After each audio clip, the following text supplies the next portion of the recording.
Chose promise, chose due. Chose due, chose promise. Bonjour à tous, bienvenue pour la première séance de débriefing de la séance 1 sur le cours d'innovation.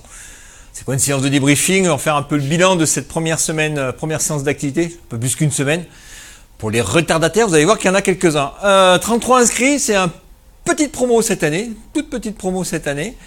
D'habitude, on est beaucoup plus. Comme ça, je vais peut-être pouvoir enfin connaître tout le monde. Surtout que sur les 33 inscrits, il n'y en a que 16 qui se sont connectés. Où sont passés les autres? Et sur les 16 qui sont connectés, tout le monde n'a pas bossé. Donc, cette première partie du tableau, ça va. La partie en bas, vous êtes en retard. Donc, 33 inscrits, 16 connectés. On est au-delà de 50% de participants sur la première séance, dès la première semaine. Quand je vous disais qu'il faut s'organiser, il y en a qui n'ont pas réussi à s'organiser tout de suite. Et puis il y a ceux qui vont arriver à la séance 10 en disant « Oh je savais pas qu'il fallait travailler en ligne ». Il y en a toujours 3-4. J'attends les noms qui vont arriver bientôt, je vous les donnerai. On va marrer. Alors, sur la première activité, forum. Donc le contexte, pourquoi sur le contexte enseignement à distance et autour du sujet d'innovation, ces 3 questions-là. Mais avant, je vous ai aussi demandé de vous présenter, si ma mémoire est bonne. Et dans les présentations, je vous ai demandé de mettre dans les consignes générales, de mettre vos icônes, au moins une icône ou une photo qui vous représente, un avatar. Quand vous avez ce symbole-là dans le forum, c'est que vous l'avez mis l'avatar. Vous n'avez pas dû mettre dans votre espace perso, vous n'avez pas dû donner les droits, il doit y avoir un truc comme ça sur la photo. Inès, super. Et là, c'est Fatimatou, pas de photo. Donc, il y en a plusieurs qui n'ont pas mis de photo, il y en a plusieurs qui n'ont pas dû mettre les droits sur la photo. Donc, on ne voit pas les photos, mais bravo à ceux qui y sont arrivés. Bravo aussi. Alors en partie parce que là tu n'as pas réussi à mettre ta photo, mais tu as mis ta vidéo pour te présenter. Bravo, ça j'adore quand les étudiants font des vidéos, me font des vidéos. Donc merci pour cette vidéo, merci pour cette présentation. Qu'attendez-vous de ce cours? Donc ça c'est la question, j'ai eu plusieurs réponses. Alors souvent vous avez confondu cours en ligne et cours autour de l'innovation, cours SHS. Donc vous avez confondu en disant on va faire un cours en ligne sur les cours en ligne. Non, c'est un cours en ligne sur l'innovation.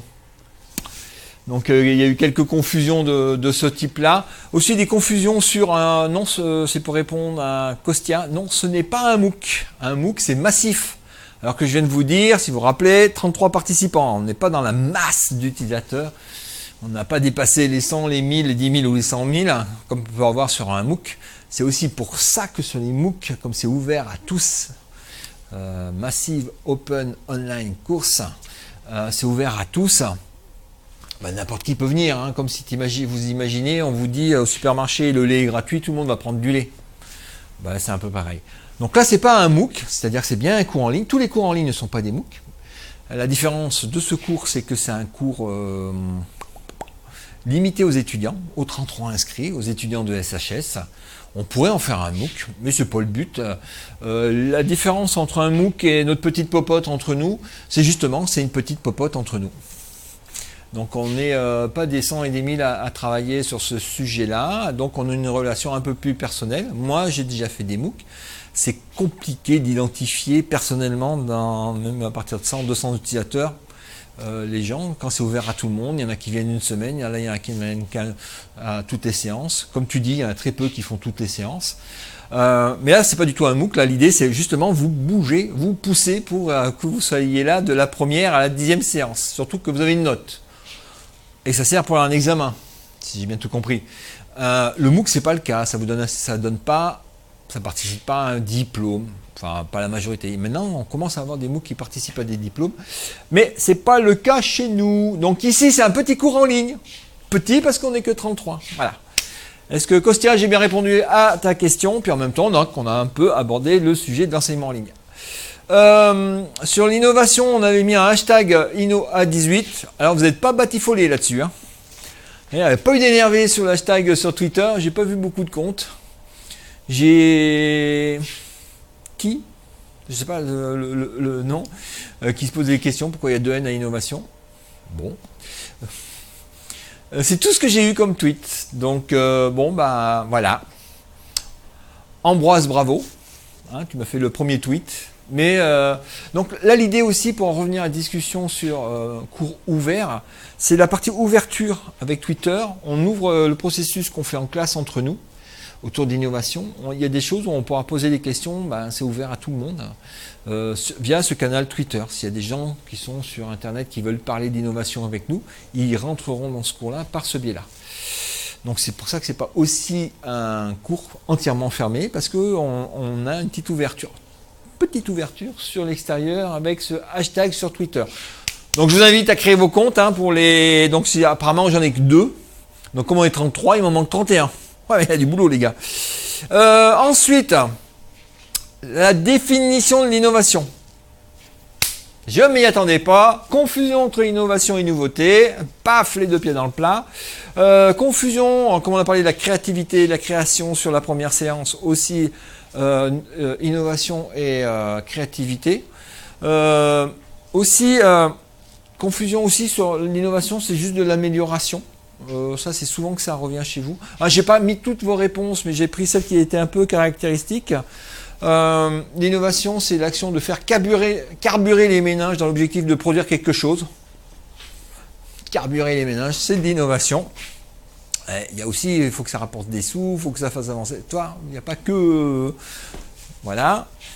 Et la dernière idée, personnellement, l'innovation, pour moi, l'innovation, c'est l'évolution du monde. Ouais, alors, l'évolution du monde, c'est plutôt le progrès, quelque chose de plus large. Donc, une somme d'innovation, c'est fait une évolution du monde, et là, on en parle de progrès. On y reviendra sur ce sujet, on y a déjà abordé avec la conférence d'Étienne Klein, la différence entre innovation et progrès. Ça répond déjà à cette conférence d'Étienne Klein, à cette remarque-là. Donc, l'innovation, la définition, c'est une invention qui a trouvé un marché. C'est une invention qui a trouvé un marché, c'est-à-dire c'est une invention qui a des usages. C'est quelque chose, on l'a vu, peut-être ceux qui ont commencé la deuxième séance, l'histoire de l'innovation, il y a eu plein de choses qui ont été créées, puis qui n'ont pas avancé. Il faut qu'il y ait des usages pour que ce soit une innovation. Il faut que les gens s'en accaparent, il faut qu'il y ait un marché, un marchand avec de l'argent ou pas, mais il faut qu'il y ait des usages derrière. Et le processus de l'innovation, c'est ça qu'on va voir pendant cette séance. C'est la partie créativité, séance 1, on trouve des idées, l'idéation, la création, la nouveauté, l'invention. Donc là, il y a tout un tas de processus qui font que ça émerge. Les technologies, l'amélioration, les discussions, etc. L'air du temps, ça émerge. Mais après, il y a une accaparation. Bon, tout le monde s'en empare. Pour utiliser cette invention, cette nouveauté, cette amélioration-là. Et c'est ce processus de création et ensuite de diffusion et d'usage qui fait l'innovation. L'innovation, c'est pas soit l'un, c'est un processus qui est un peu plus large et on verra tout ce processus-là avec différentes étapes.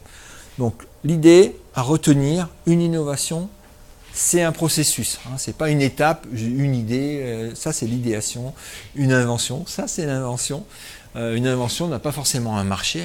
Regardez tout ce qu'a inventé Léonard de Vinci, par exemple, le parachute, l'automitrailleuse, et j'en passe, c'était juste des inventions. Il n'y a pas eu d'innovation parce que ce n'est pas appliqué à cette époque-là. Ça a été repris par la suite avec des améliorations, etc. Et là, il y a eu une innovation. Ben voilà, donc ceux qui ont commencé la séance 2, je ne ferai pas un débriefing à chaque semaine, parce que tu vois, entre ceux qui sont en retard, ceux qui sont, ça recoupe un petit peu, je vous referai un débrief, on va dire séance 5, sur la séance 5, autour de la séance 5. Et ben bon boulot à tous, moi je retourne voir mes baleines, à bientôt tout le monde.